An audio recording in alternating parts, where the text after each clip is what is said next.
तर तो आमचा सचिन का हा आमचा सचिन, या शोधाशोधामध्येच त्या ठिकाणी खरे कार्यकर्ते कशा पद्धतीने निघून जातील हा मला पडलेला प्रश्न. उद्धव ठाकरेंना म्हणजे कदाचित देवाभाऊंनी किंवा एकनाथ भाईंनी ठरवलंय यांच्यासोबत कोणच टिकू द्यायचं नाही. उद्धव ठाकरेंच्या आसपासची सगळी माणसं फोडायची, एक सुद्धा त्यांच्यासोबत ठेवायचं नाही.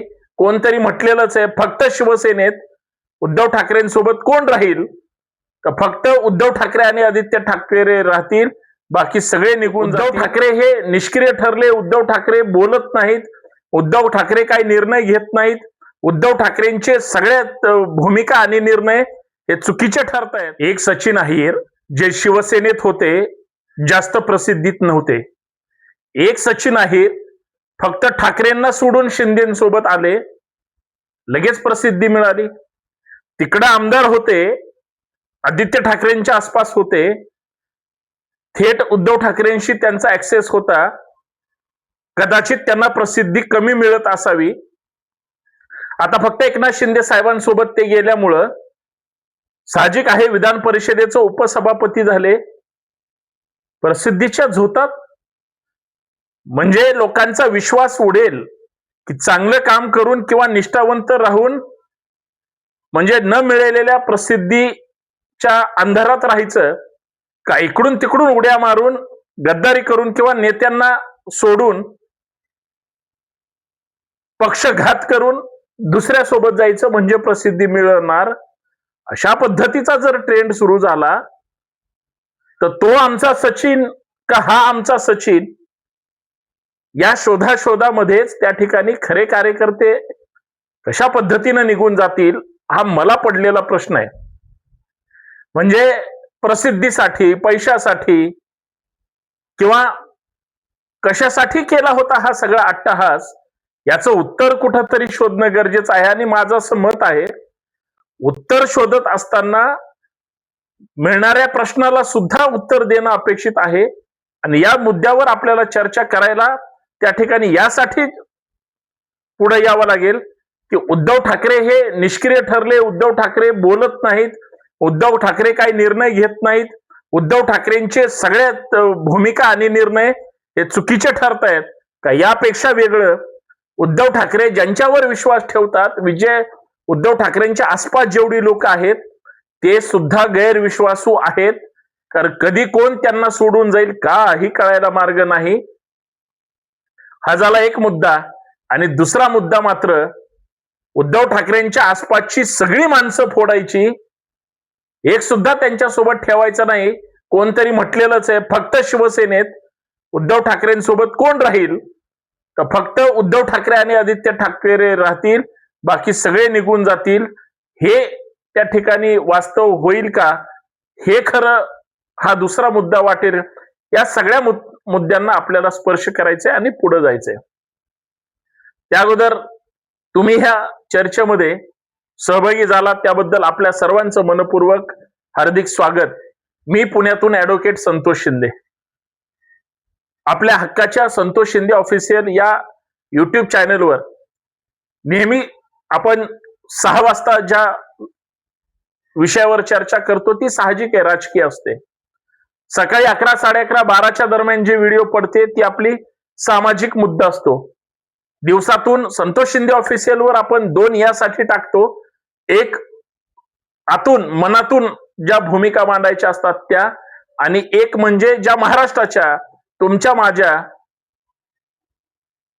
म्हणजे आपल्या भविष्यासाठी असेल किंवा महाराष्ट्राच्या हितासाठी असेल असा विचार कोण करतं का, या मुद्द्यांना स्पर्श करणाऱ्या सुद्धा चर्चा असतात. म्हणून हा व्हिडिओ शेवटपर्यंत पहा, जास्तीत जास्त शेअर करा आणि सगळ्यात महत्वाचं Santosh Shinde official channel subscribe करा, नोटिफिकेशन ऑल ठेवा. सचिन अहिर यांच्याबद्दल चर्चा करतोय, जे उद्धव ठाकरेंचे खास करून वरळी विधानसभा मतदारसंघातले ते नेते होते आणि आदित्य ठाकरेंच्या फार जवळचे होते. सचिन अहिर शिवसेनेचे उपनेते वगैरे काहीतरी होते, पण पुणे जिल्ह्याचे ते संपर्क प्रमुख होते त्यांच्या पक्षाचे. जे शिंदे गटासोबत गेले नाहीत, सचिन अहिर त्यांना सोबत घेऊन जे मूळ सैनिक शिवसैनिक आहेत त्यांच्यासह ते काम करायचे. म्हणजे शेवटी ते साधे त्यांच्या पक्षाचे जरी संपर्क प्रमुख असले तरी ते विधान परिषदेचे आता मध्ये केलेले आमदार होते. मंत्र्यांच्या वरचा त्यांचा ताल होता. सहज कधी संपर्क संवाद साधण्याचा प्रयत्न जरी केला तरी ते फोन उचलायचे नाही. बरं, हे काय यांचं त्या ठिकाणी सांगतोय असं नाही, सगळे तसेच करतात. फोन असेल, मोबाईल आला असेल तर उचलायला काय प्रॉब्लेम आहे, हा माझ्यासारख्या सामान्य कार्यकर्त्याला पडलेला प्रश्न आहे. पण तेच उद्धव ठाकरेंसोबत होते याला फार महत्व होतं.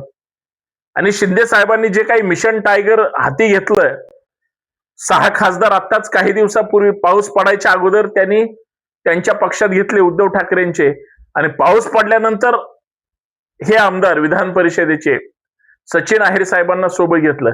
आता त्यांच्यासोबत नगरसेवक जातील किंवा अजून त्यांच्या कोणी इतर पदाधिकारी जातील हे वेगळं सांगायची गरज नाही. खासदारांची सुद्धा तशीच अवस्था आहे. सध्या सगळे एकटे खासदार गेलेत, अजून त्यांचं आहे ना संख्याबळ पाठीमागे. आणि सत्तेसोबत कुणाला नकोय.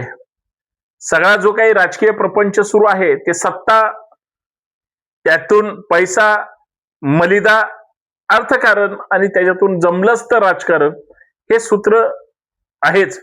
उद्धव ठाकरेंना म्हणजे कदाचित देवाभाऊंनी किंवा एकनाथ भाईंनी ठरवलंय यांच्यासोबत कोणच टिकू द्यायचं नाही.